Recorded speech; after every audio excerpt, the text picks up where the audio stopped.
അസ്സലാമു അലൈക്കും വറഹ്മത്തുള്ളാഹി വബറകാതുഹു.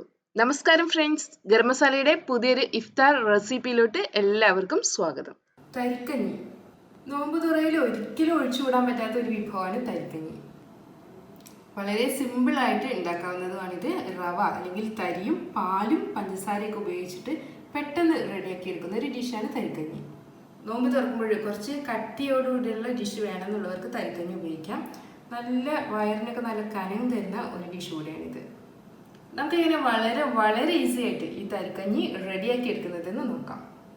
തരിക്കഞ്ഞി ഉണ്ടാക്കാൻ വേണ്ടിയിട്ട് ഞാനിവിടെ വെള്ളം തിളപ്പിച്ചെടുത്തിരിക്കുകയാണ്. 3 കപ്പ് വെള്ളമാണ് ഇവിടെ തിളച്ചുകൊണ്ടിരിക്കുന്നത്. ഇനി ഇതിലോട്ട് നമുക്ക് റവ ചേർക്കാം. ഞാനിവിടെ 1/4 കപ്പ് റവയാണ് ചേർക്കുന്നത്. 3 ടേബിൾ സ്പൂൺ ചേർത്താലും മതി. ഒന്നുകൂടെ തിക്കായിക്കോട്ടെ വിചാരിച്ചിട്ടാണ് ഞാൻ 1/4 കപ്പ് ചേർക്കുന്നത്. നന്നായിട്ട് ഇളക്കി കൊടുക്കാം. ഇനി ഈ റവ ഇരുന്നിട്ട് വെന്ത് വരട്ടെ. ഏലക്കയുടെ ഒരു സ്മെല്ലൊക്കെ കിട്ടുന്നതിന് വേണ്ടിയിട്ട് വേണമെങ്കിൽ റവയിലോട്ട് 1-2 ഏലക്ക മുറിച്ചിടുക ചെയ്യാം. അല്ലെങ്കിൽ ലാസ്റ്റ് ഏലക്കപ്പൊടി ചേർത്ത് കൊടുക്കാം. ചുക്കുപൊടിയൊക്കെ ചേർത്താൽ പ്രത്യേക ടേസ്റ്റ് ആയിരിക്കും തരിക്കഞ്ഞിക്ക്. ഇനി ഇത് ഇരുന്നിട്ട് തിളച്ച് വരട്ടെ. ഇപ്പം നമ്മുടെ റവ തിളച്ച് വന്നിട്ടുണ്ട്. നന്നായിട്ട് തന്നെ തിളച്ച് കുറുകി വന്നിട്ടുണ്ട് കേട്ടോ. ഇനി ഇതിലോട്ട് നമുക്ക് ആവശ്യത്തിന് പഞ്ചസാര ചേർക്കാം. 1/4 കപ്പ് പഞ്ചസാരയാണ് ഞാൻ ചേർക്കുന്നത്. എത്രത്തോളം ആവശ്യമുണ്ടോ അതിനനുസരിച്ചിട്ട് ചേർക്കാം. ചിലർക്ക് നല്ല മധുരമായിരിക്കും വേണ്ടി വരിക, ചിലർക്ക് അധികം മധുരം വേണ്ടി വരില്ല. അപ്പോഴതിനനുസരിച്ചിട്ട് പഞ്ചസാര ചേർക്കണം. നന്നായിട്ട് മിക്സ് ചെയ്യാം. പഞ്ചസാര ചേർത്താൽ നമ്മുടെ റവ ഒന്നുകൂടെ ലൂസായിട്ട് വരും. അടുത്തതായിട്ട് നമുക്കിതിലോട്ട് പാലൊഴിക്കാം. ഇത് 1 കപ്പ് പാലാണ്. നന്നായിട്ട് മിക്സ് ചെയ്യാം.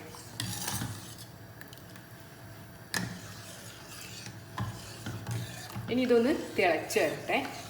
പഞ്ചസാരയുടെ മധുരം കൂടുന്നതിന് വേണ്ടിയിട്ട് നമുക്കിതിലോട്ട് 1 പിഞ്ച് ഉപ്പ് ചേർത്ത് കൊടുക്കാം. ഉപ്പ് ചേർത്താൽ മധുരം ഒന്ന് മുന്നിട്ട് നിൽക്കും, അതിന് വേണ്ടിയിട്ടാണ്. ഇനി ഉപ്പിൻ്റെ ടേസ്റ്റ് പറ്റാത്തവർക്ക് അത് ഒഴിവാക്കുകയും ചെയ്യാം കേട്ടോ. നന്നായിട്ടൊന്ന് തിളച്ച് വരട്ടെ നമ്മുടെ തരിക്കഞ്ഞി. നമ്മുടെ തരിക്കഞ്ഞി ഇപ്പോഴും നന്നായിട്ട് തന്നെ തിളച്ച് വന്നിട്ടുണ്ട്. അത്യാവശ്യം നല്ലൊരു കുറുക്കം തന്നെ ഉണ്ട് കേട്ടത്. ഇനി ഇത് തണുത്താൽ ഒന്നുകൂടെ കുറുകി വരും. അവസാനമായിട്ട് ഞാൻ ഇതിലോട്ട് തേങ്ങാപ്പാൽ ഒഴിക്കുകയാണ്. 1/2 കപ്പ് തേങ്ങാപ്പാലാണിത്. നന്നായിട്ട് ഒന്നുകൂടെ മിക്സ് ചെയ്യാം. ഈ തേങ്ങാപ്പാൽ ഒഴിച്ചാൽ തരിക്കഞ്ഞിക്ക് പ്രത്യേക ഒരു ടേസ്റ്റ് ആയിരിക്കും. തേങ്ങാപ്പാൽ ഒഴിച്ചാൽ പിന്നെ ഇത് തിളക്കരുത് കേട്ടോ. ഇപ്പോഴൊന്നുകൂടെ ലൂസായില്ലേ. അതായത് അത്യാവശ്യം നമ്മൾ ഗ്ലാസ്സിലൊഴിച്ച് കഴിക്കാനുള്ള കുറുക്കുണ്ടായിരുന്നു. ഏകദേശം ഒരു 5 പേർക്ക് കുടിക്കാനുണ്ടാവും ഈ തരിക്കഞ്ഞി. ഓരോ ഗ്ലാസ് വീതം കുടിക്കാൻ 5 പേർക്ക് ഉണ്ടാവും. നന്നായിട്ട് മിക്സ് ചെയ്യാം. ഇപ്പോൾ നന്നായിട്ട് ആവി വരുന്നുണ്ട്. ഇനി ഞാൻ ഫ്ലെയിം ഓഫ് ചെയ്യണം. നമ്മുടെ ഡെലീഷ്യസ് ആയിട്ടുള്ള മലബാർ സ്പെഷ്യൽ ആയിട്ടുള്ള തരിക്കഞ്ഞി റെഡി ആയിട്ടുണ്ട്. ഇഫ്താറിനൊക്കെ മലബാറിൽ ഒരിക്കലും ഒഴിച്ചുകൂടാൻ പറ്റാത്തൊരു വിഭവമാണ് തരിക്കഞ്ഞി. ഇനി നമുക്കിതിലോട്ട് വറുത്തിടുക കൂടെയാണ് വേണ്ടത്. ഞാനിവിടെ 1 ടേബിൾ സ്പൂൺ നെയ്യ് ചൂടാക്കി എടുക്കാണ്. 1-2 ടേബിൾ സ്പൂണൊക്കെ എടുക്കാം കേട്ടോ. എത്രത്തോളം നെയ്യ് വേണോ അതിനനുസരിച്ചിട്ട് ഉപയോഗിക്കാം. നമ്മുടെ തരിക്കഞ്ഞി ഇപ്പോഴും അത്യാവശ്യം കുറുകി വന്നിട്ടുണ്ട്. ചൂടായ നെയ്യിലോട്ട് നമുക്ക് കുറച്ച് ചെറിയുള്ളി ചേർക്കാം. ഏകദേശം 1-2 ടേബിൾ സ്പൂൺ. ഇത് ഞാൻ വലിയ 2 ചെറിയുള്ളി ചെറുതാക്കി മുറിച്ചെടുത്തതാണ്. ഇനി ഇതിരുന്ന് ഫ്രൈ ആയി വരട്ടെ. ഇനി ഉള്ളിലോട്ട് ഞാൻ 4-5 കാഷ്യൂ നട്ട്സും 4-5 റൈസിൻസും കൂടെ ചേർക്കുന്നുണ്ട്. ഇതെല്ലാം കൂടി ഇരുന്നിട്ട് നന്നായിട്ട് ഗോൾഡൻ ബ്രൗൺ നിറായി വരണം. ഇപ്പോൾ നമ്മുടെ വറവ് നല്ല ഗോൾഡൻ ബ്രൗൺ നിറായിട്ടുണ്ട്. ഇനി ഞാൻ ഫ്ലെയിം ഓഫ് ചെയ്യാണ്. ഇത് നമ്മൾ റെഡിയാക്കി വെച്ചിട്ടുള്ള തരിക്കഞ്ഞിയിലോട്ട് ഒഴിച്ചിട്ട് മിക്സ് ചെയ്യാം. ഞാനിത് തരിക്കഞ്ഞിയിലോട്ട് ഒഴിക്കുകയാണ്.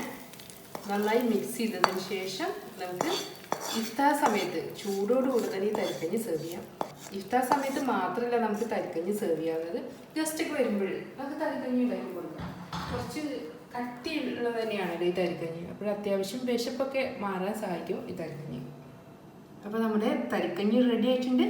നന്നായി മിക്സ് ചെയ്തതിന് ശേഷം നമുക്കിത് ചൂടോടുകൂടെ തന്നെ സെർവ് ചെയ്യാം. ഫ്രണ്ട്സ്, എല്ലാവർക്കും തരിക്കഞ്ഞി ഇഷ്ടപ്പെട്ടില്ലേ? നോമ്പ് തുറക്കുന്ന സമയത്ത് സെർവ് ചെയ്യാൻ പറ്റിയ നല്ലൊരു ഡിഷാണിത്. വീണ്ടും നല്ല അടിപൊളി റെസിപ്പികളും വ്ളോഗ്സും വീഡിയോസും എല്ലാം ആയിട്ട് നമുക്ക് കാണാം. Thanks for watching. Thank you.